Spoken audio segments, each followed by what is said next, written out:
Excellence Motors, votre concessionnaire BMW Mini dans l'Aube, partenaire de vos réussites.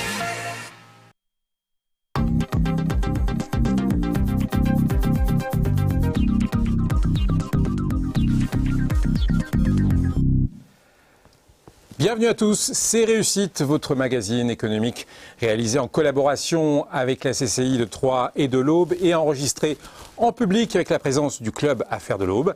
Ce 135e numéro est l'occasion de vous proposer une édition spéciale. Nous avons décidé de rassembler sur notre plateau 3 anciens invités de Réussite pour savoir ce qu'ils sont devenus. Je vous propose de découvrir qui ils sont dans ce sommaire. Dans ce 135e numéro de Réussite, retour sur 3 belles histoires d'entreprise. Avec tout d'abord un zoom sur Brodart Packaging. Cette société, invitée de l'émission en 2008, est spécialisée dans l'impression et la transformation d'emballages. Son patron, Michel Brodart, a développé depuis 10 ans la PME en rachetant plusieurs entreprises du même secteur. Aujourd'hui, Brodart Packaging, situé à Arcis-sur-Aube, travaille tout autant dans l'emballage fromager, l'étiquetage de champagne ou bien encore les Doypack, une vraie réussite pour cette société centenaire. Gros plan ensuite sur Ferio Creek, installé à Mussy-sur-Seine. Cette société familiale fabrique ou édite des jeux de société, mallettes de jeux ou de magie, cartes à jouer. Ces produits traditionnels résistent à la concurrence du numérique et des jeux vidéo. Stéphane Ferio était l'invité de Réussite en 2010. Il nous dira comment, depuis 7 ans, il tire son épingle du jeu malgré la concurrence asiatique et européenne dans son secteur. Enfin, nous terminerons cette émission en recevant de nouveau Vicky Café, le gérant de Garçon Français. Cette jeune PME auboise vend des sous-vêtements masculins.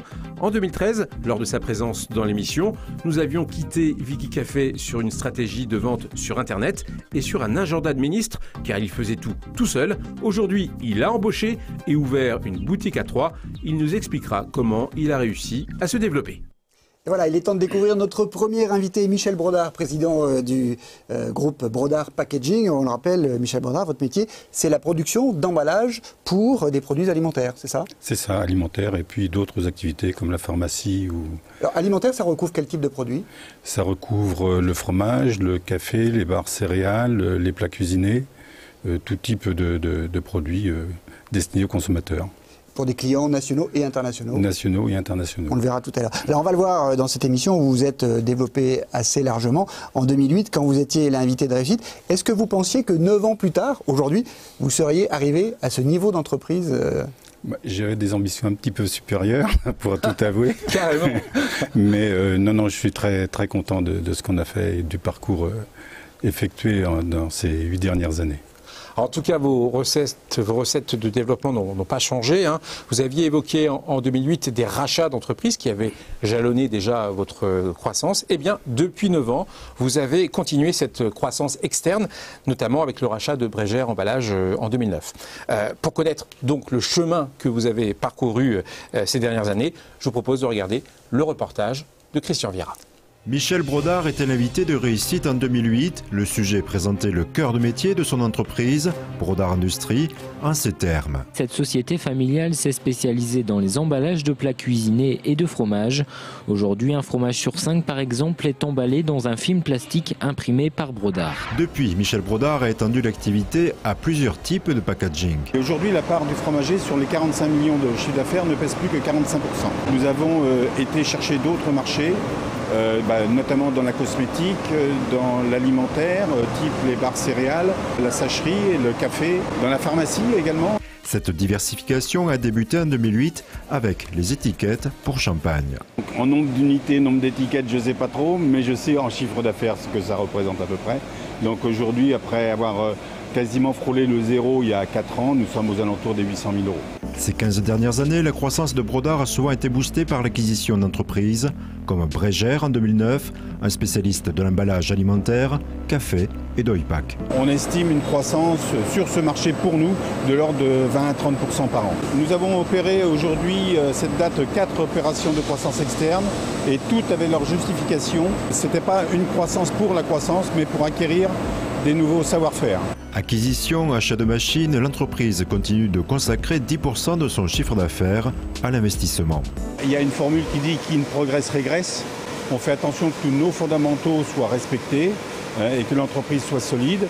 Mais pourquoi se priver de grandir si on peut le faire ?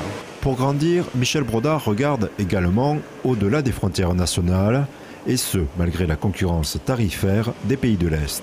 Un certain nombre de grands groupes fromagers français, qui sont les leaders mondiaux, ont acquis des entreprises à l'étranger et ont demandé à leurs fournisseurs, dont nous sommes, français, de bien vouloir livrer les emballages qui allaient conditionner leurs produits fabriqués à l'étranger. Certaines propositions de nos concurrents proposent des prix qui sont inférieurs à ce que nous, on paye nos matières premières. Ce qu'il faut espérer, c'est que la croissance de ces pays soit rapide. On a connu à peu près le même phénomène avec l'Italie et l'Espagne quand ils sont rentrés dans le marché commun. Le Portugal également était des concurrents très très sévères. Et aujourd'hui, du fait de l'amélioration du niveau de vie de ces pays, l'écart de prix et de compétitivité de ces pays affaiblit. Et espérons que pour la Pologne, la Turquie et d'autres, ce sera la même chose. Réparties sur 5 sites, aujourd'hui, l'entreprise compte 215 personnes. Elles étaient 25 en 1980. On vient de voir qu'il y a une forte croissance générée surtout par des acquisitions externes. C'est facile de garder la culture d'entreprise. Vous êtes une entreprise avec une forte culture en intégrant des nouvelles entreprises, des nouveaux salariés? Non, c'est très difficile de transposer sa culture auprès d'entreprises acquises. Il y a des habitudes qui sont prises et le transfert n'est pas évident. Il faut du temps. Il faut du temps et puis on a fait quelques petites erreurs. Il faut transférer des cadres, il faut transférer des têtes pour pouvoir aller plus vite dans la mise en phase avec notre culture d'entreprise. Ça demande donc du temps, énormément de temps pour permettre cette allégation, si je puis dire. Oui, et puis hélas, la dernière fois on a repris deux entreprises qui n'étaient pas forcément en bonne santé, et donc là il y a un remaniement au niveau du personnel indispensable pour vraiment redonner de l'allant et puis remotiver les troupes. Jusqu'où irez-vous? Parce que vous nous avez dit au début d'émission, je pensais même avoir une croissance encore plus importante. C'est quoi dans votre tête devenir vraiment l'un des numéro 1 en Europe? Je ne cherche pas à être le numéro 1. Non. Les leaders sont bien trop gros. Non, c'est plus une satisfaction. Et puis, faire en sorte que l'entreprise soit solide. Et pour être solide aujourd'hui, l'idéal, ce serait éventuellement d'avoir un pied-à-terre à l'étranger. On va y revenir, ça, Michel Brodard. Mais en 2008, vous disiez que le marché français représentait à peu près 80% de votre chiffre d'affaires. Est-ce que c'est toujours le cas? Oui, à peu près. Je dirais un peu plus même aujourd'hui. Parce que du fait des croissances externes, on a repris des entreprises qui n'exportaient pas. Donc forcément, ça s'est proportionnellement diminué. Mais le chiffre d'affaires export a augmenté, lui. Et c'est un objectif, l'export. Tout à fait. Malgré la concurrence très forte en Europe. Oui, en Europe du Sud surtout. Justement, cette concurrence, elle s'est exacerbée depuis 9 ans, on a l'impression. Elle est plus internationale. Sur les produits basiques, on évolue de plus en plus vers des produits à valeur ajoutée pour être sauvegarder cette concurrence. Mais sur les produits basiques, c'est vrai que, comme je l'ai dit dans le reportage, on a parfois des cas d'emballage qui arrivent sur le marché chez nos clients à peine plus cher que ce que l'on paye, nous, nos matières premières. Et elle est plutôt intra-européenne? Si vous considérez que la Turquie est intra-européenne, oui. Autrement, non.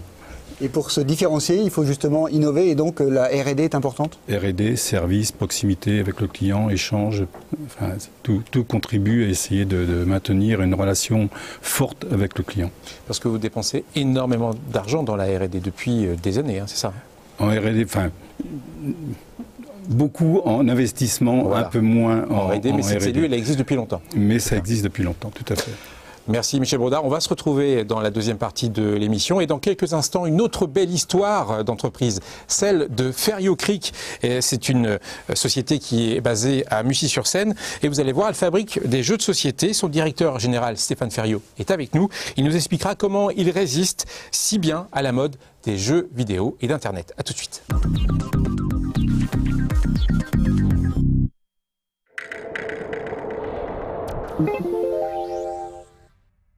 Cabinet d'expertise comptable situé dans l'Aube à Saint-Julien-les-Villas et à Bar-sur-Seine, BDS Associés accompagne ses clients au quotidien dans leur gestion administrative et sociale, les conseils et les aides au pilotage de leur entreprise. Chaque jour, une équipe dédiée et performante vous apporte des solutions de gestion personnalisées en mettant à votre disposition un ensemble d'outils modernes et digitaux. Renseignez-vous, rencontrons-nous.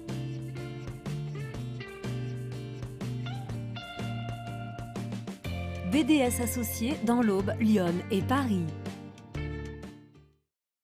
Dixinfor, au service des entreprises et des particuliers, installe et maintient vos équipements informatiques. Des solutions informatiques, des professionnels à l'ordinateur de chacun, Dixinfor s'engage sur la disponibilité, la réactivité, la technicité, le bon technicien avec les bons outils, la transparence des tarifs, l'innovation. Trouvez une solution à chacun. Proche de ses clients, Dixinfor vous accueille 106 avenue Gallieni à Sainte-Savine. Appelez-nous au 03 25 41 11 68.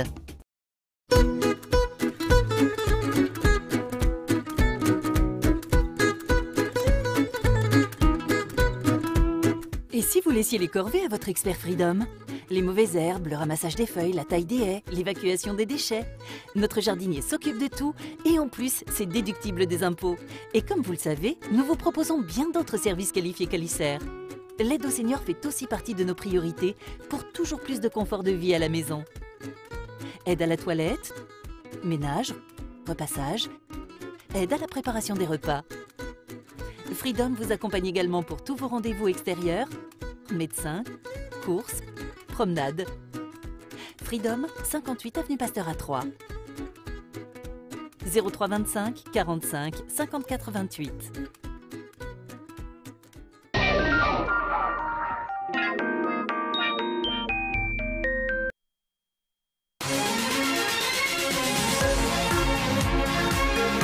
Excellence Motors, votre concessionnaire BMW Mini dans l'Aube, partenaire de vos réussites.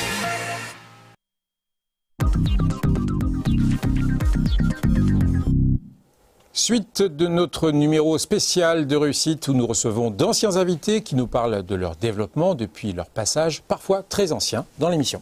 Oui, Fabrice, et on continue de remonter le temps avec Stéphane Ferriot, le directeur général de Ferriot Cric, que nous avions reçu sur ce plateau en 2010. Stéphane Ferriot, bonsoir. Vous fabriquez, vous éditez des jeux de société dits classiques, des boîtes de jeux, des coffrets de magie, par exemple. Malgré les évolutions technologiques, quand même, vous faites aujourd'hui mieux que résister sur le marché du jeu.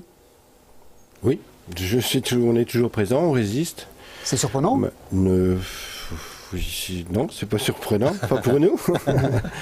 On a toujours la même politique, mon frère et moi, parce que nous sommes deux, de toujours travailler à investir de plus en plus pour être toujours autonome et indépendant. Les jeux technologiques n'ont pas sonné la mort des jeux classiques. Non, pas du tout. C'est vraiment deux secteurs complètement différents. Ça ne vous empêche pas de jouer sur une tablette ou sur une console de vidéo et de jouer aux cartes avec des amis. Alors, depuis 7 ans, date de votre dernière venue dans Réussite, vous êtes resté en effet sur vos fondamentaux en investissant, en continuant à fabriquer vos produits phares comme les mallettes de jeu. Comment a évolué votre entreprise depuis 2010 ? Christian Vira est allé vous voir à Mussy-sur-Seine. Reportage. En 2010, Stéphane Ferriot est un invité de Réussite, une année charnière dans la réorganisation des ateliers. Avant, on avait une unité à Châtillon-sur-Seine en Côte d'Or et on a regroupé les deux entités sur Mussy-sur-Seine. Depuis 2010, on a continué à investir, toujours dans la production, pour être de plus en plus autonome. Donc on a investi dans une machine à fabriquer les boîtes, dernier cri, une machine à faire des cartes, une machine aussi à tampographier, imprimer les roulettes, les petites roulettes qu'il y a dans nos mallettes de jeu. Cela permet à l'entreprise de réapprovisionner dans des délais extrêmement courts. Cependant, aujourd'hui, elle doit faire face à une difficulté nouvelle et inattendue, le recrutement. De moins en moins motivé, on a du mal. Avant de trouver, il faut qu'on passe quelques interviews complémentaires. Malgré l'émergence des consoles de jeux et autres distractions, l'activité de fabrication de mallettes de jeux résiste à cette concurrence nouvelle. Jouer à la belote sur une tablette, et ça ne vous empêche pas de jouer avec des amis à 4, c'est beaucoup plus convivial. Un enfant de 5 ans, 6 ans, vous lui demandez s'il sait jouer aux petits chevaux, il sait toujours jouer aux petits chevaux. Autre activité maintenue, la fabrication pour des éditeurs tiers avec un avantage, le Made in France. À l'époque de mes parents, les jeux de 20 heures, sous licence. Et là, on travaille pour une société qui s'appelle JTS Conseil, qui a édité et fabriqué le jeu Vendée Globe. Tous nos clients nous demandent de plus en plus de mettre le logo Made in France. On est beaucoup mieux référencé. Seul travers, dans le cas de Ferio Creek, le Made in France est concurrencé depuis peu par les fabricants européens. Nous, on va acheter une machine. Avec les aides européennes, certains pays de l'Est vont avoir des 50% d'aide. Sur la Pologne, vous avez un SMIC qui est à 450 ou 500 euros. Et ils sont à 48 heures en camion de notre pays. Pour ce qui est de travailler sur l'export, on nous disait, vous fabriquez en France, c'est même pas la peine de vous interroger. Pour Stéphane Ferriot, les débouchés à l'export sont totalement fermés. Désormais, il compte sur le savoir-faire depuis 1929 et la confiance de ses clients fidèles pour faire perdurer l'entreprise. Alors vous avez quitté en 2010, Stéphane Ferriot, avec une concurrence asiatique assez forte, voire très forte. Le Made in China était prépondérant. Et là, finalement, on voit que la concurrence intra-européenne est devenue très forte. Oui, le Made in China, ça a toujours existé. Même à l'époque de mes parents, ça existait déjà. Ce qu'on voit surtout maintenant, c'est arriver surtout les pays de l'Est. Et les pays de l'Est avec une concurrence forte au niveau des coûts. Ils se basent surtout par rapport à des coûts de production. Alors je donnais l'exemple sur le reportage. Effectivement, ils ont eu beaucoup d'aides européennes. C'est-à-dire que vous vous retrouvez avec un concurrent qui achète deux machines, vous ne pouvez en acheter qu'une pour le même prix. Et ils ont un SMIC qui est complètement différent et ils ont des charges qui ne sont pas du tout les mêmes. Vous résistez bien, mais cela nécessite une rigueur de management. Quelque part, vous faites aussi bien, voire mieux, en embauchant moins. Oui, il faut. On est en France, donc le coût coûte cher. Donc il vaut mieux des fois investir sur une machine à 70 000 euros plutôt que d'embaucher quelqu'un. Ouais, c'est le paradoxe, alors que c'est pas votre souhait, quoi. Non, voilà. L'entrepreneur a plutôt envie d'avoir embauché du monde pour se développer de plus en plus. Après, on a aussi la difficulté, on l'entend aussi partout, c'est le code du travail, quoi. On réfléchit 10 fois avant d'embaucher quelqu'un. Vous avez deux secteurs d'activité, finalement les jeux classiques et puis les jeux à façon, notamment pour des marques, on l'a vu pour Petit Bateau. Est-ce que ça se développe plus fortement ? Alors ça se développe toujours, oui, ça se développe toujours. Je dirais on a trois secteurs d'activité. On a nos propres jeux, les jeux Ferio Creek, classiques, traditionnels, coffret de magie, mallette de jeu, jeux de plateau. On a effectivement sorti la nouveauté 2017, le jeu C13 Région. Et on a une autre activité aussi où on est un fabricant pour d'autres éditeurs. Et comme le Vendée Globe. Comme le Vendée Globe, par exemple. Et on travaille aussi pour des opérations publicitaires. Et ces opérations publicitaires, comment vous faites pour démarcher, pour réussir à capter ces marchés ? Depuis des années, on a décidé de ne pas avoir de démarchage commercial, c'est-à-dire qu'on n'a pas de commerciaux. Donc on se fait connaître surtout par site internet. Et surtout en faisant des salons qui sont comme cible des responsables marketing, des responsables de communication, etc. Comment vous comptez vous développer dans les prochaines années? Rester sur vos fondamentaux, inventer de nouveaux jeux?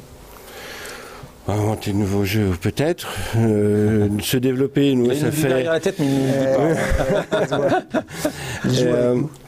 avec mon frère, on se dit, bon, ça y est, on va ralentir les investissements. Et puis tous les ans, on regarde ce qu'on peut acheter comme nouvelle machine. Donc on ne peut pas tenir de promesses en disant on ne va plus investir. Mais voilà, pour l'instant, on essaye de continuer à travailler sur notre savoir-faire, sur notre réactivité, ce qui compte beaucoup.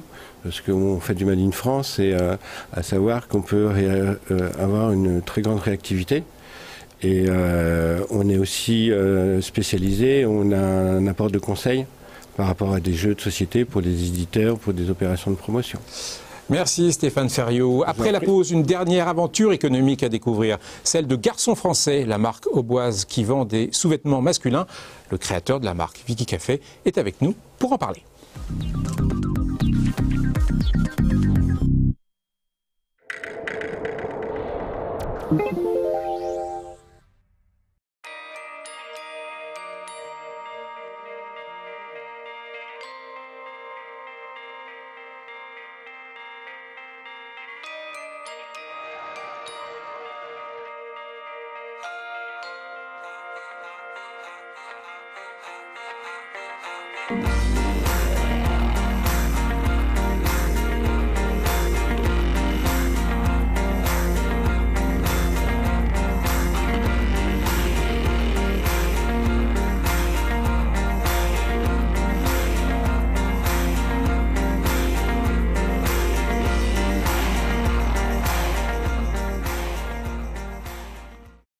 Vous cherchez un partenaire pour vos assurances? Bienvenue chez Gras Savoie, le premier courtier d'assurance en France avec un réseau local situé rue de la Paix à Troyes. Une équipe de 14 collaborateurs à votre service, tournée vers le monde de l'entreprise. Gras Savoie répond à tous vos besoins. Gras Savoie réalise un audit de votre entreprise, vous propose la meilleure solution sur le marché des assurances et gère tous vos dossiers en local à Troyes. Nous pouvons même vous accompagner à l'international. N'hésitez pas à nous joindre au 03 25 79 66 92 ou à consulter notre site grassavoie.fr.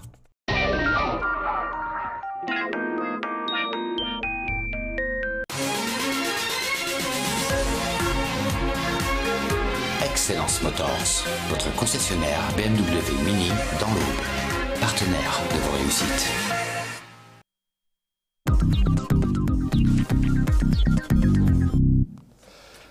Nous terminons cette émission avec Vicky Café, le gérant de la marque de sous-vêtements masculins Garçon Français. Vicky, nous vous avions reçu en novembre 2013, il y a 3 ans et demi déjà. À l'époque, on avait été séduit par votre passion d'entreprendre, votre capacité à manager une entreprise alors que vous n'aviez pas atteint la trentaine. C'est quand même très beau. Est-ce que votre motivation est toujours la même? Vous n'êtes pas trop fatigué? Fatigué, si, j'ai besoin de vacances, mais je suis toujours aussi motivé et chaque matin lorsque je me lève, j'aime toujours autant ce que je fais. Et c'est super intéressant de pouvoir grandir, s'améliorer et faire de nouvelles choses tous les jours, ou presque. Vous avez pris des vacances quand même? Oui, bien sûr, bien sûr. Rassurez-nous. Ouais. Je suis français, donc.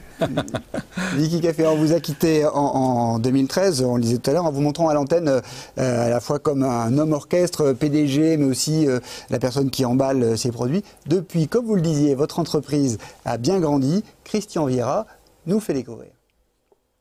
Vicky Café a lancé la distribution de la marque Garçon Français sur Internet en novembre 2012, et ce, depuis son salon et sa cuisine. Pour plusieurs raisons. La première, économique. Gros avantage de l'Internet, c'est pouvoir être distribué partout. 6 mois avant le lancement de mon site web, je commençais déjà à communiquer sur Facebook. Aujourd'hui, les ventes sur Internet représentent la moitié du chiffre d'affaires.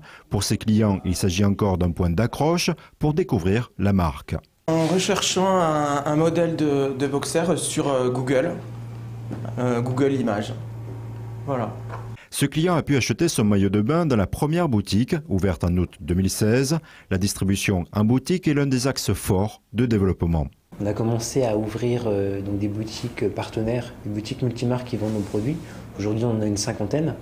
Et puis avec la boutique de Troyes, on a encore diversifié le circuit de distribution. C'est vraiment complémentaire. Aujourd'hui, on voit des grands noms du e-commerce comme Amazon qui ouvrent des boutiques physiques parce qu'ils voient que pour la communication, pour l'image et aussi pour la clientèle, la diversité reste essentielle dans le commerce. C'est également de passer des caps en termes de production parce que l'Internet, on va vendre en moyenne 3 pièces par achat. Par contre, lorsque vous vendez en boutique, ça va être 50, 100, 200 pièces. Autre évolution, lors du lancement, Vicky Café s'occupait de tout. Je dois être directeur commercial, directeur marketing, responsable de la logistique, de la production. Désormais, l'entreprise compte 3 salariés et Vicky Café peut se concentrer sur la création et le développement commercial, notamment l'ouverture d'un concept store à Paris. Pendant les Fashion Week que vous avez au cours de l'année, les acheteurs internationaux européens ou russes, par exemple, font très souvent le tour des nouvelles boutiques. Et si on peut faire découvrir le savoir-faire français en dehors de nos frontières, ce serait une fierté et ce serait bien pour l'emploi également à Troyes. J'ai démarré avec 500 pièces. En 2016, on a vendu presque 30 000 pièces. Toutes nos collections, ça représente environ 10 personnes chez nos ateliers partenaires. Donc aujourd'hui, je suis assez fier de pouvoir dire que 10 personnes travaillent à la fabrication de nos produits. Vicky Café prévoit d'ouvrir ce concept store parisien en 2017, un premier jalon vers l'international. Vicky Café, justement, ce premier jalon à l'international, ce concept store, ou alors finalement une boutique éphémère, vous pensez que ça va vraiment être un cap pour un développement beaucoup plus important de votre entreprise? Je l'espère, oui. Parce qu'en fait, on a fait beaucoup de salons depuis bientôt 4 ans, depuis 4 ans, oui, pour essayer de développer la partie export. Mais le problème, c'est que sur une fabrication 100% française, mes marges sont trop peu importantes pour pouvoir intégrer des agents à l'international. Et donc, le fait d'être à Paris, d'avoir une visibilité un peu plus internationale, On pourra peut-être se développer un peu plus sur la partie web et éventuellement trouver des grands magasins en Europe et même dans le reste du monde pour distribuer nos produits. Et de cette façon, on pourra toujours travailler en direct avec ces structures. Sans avoir à passer par des agents commerciaux. Tout à fait. Ouais. Parce que vous vendez pour l'instant en Russie principalement, c'est ça? Oui, en fait, actuellement, le chiffre d'affaires sur Internet, c'est environ 10% à l'export. Et ensuite, en boutique, les distributeurs, pour l'instant, pour l'export, c'est sur la Russie. Je voudrais revenir sur cette boutique parisienne qui va voir le jour. C'est un petit peu le must dans votre secteur. C'est ça qu'il faut avoir pour avoir un nom et s'imposer dans ce métier? C'est vrai qu'au niveau de la presse est très parisienne. Donc pour avoir une vraie légitimité dans la presse au niveau de la mode et même sur les collections, être présent sur Paris, ça devient essentiel. Donc nous, c'est notre objectif, c'est de trouver une boutique à Paris, toujours en développant le commerce sur le web, qui reste essentiel. Mais la boutique parisienne permettrait de faire beaucoup de choses. Quels sont vos projets en dehors de ce concept store en 2017 ? Les projets, c'est toujours d'étoffer la gamme de produits et puis de pousser les frontières en vendant nos produits en Europe et dans le monde. On voulait vous rendre hommage, Stéphane et moi, nous portons le garçon français ce soir. Merci. On ne le montrera pas par décence. Et moi j'attends mon cadeau, c'est aussi simple que ça.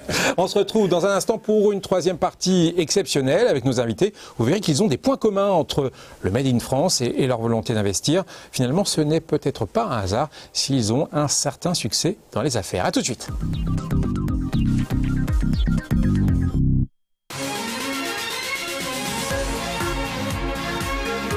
Excellence Motors, votre concessionnaire BMW Mini dans l'Aube, partenaire de vos réussites.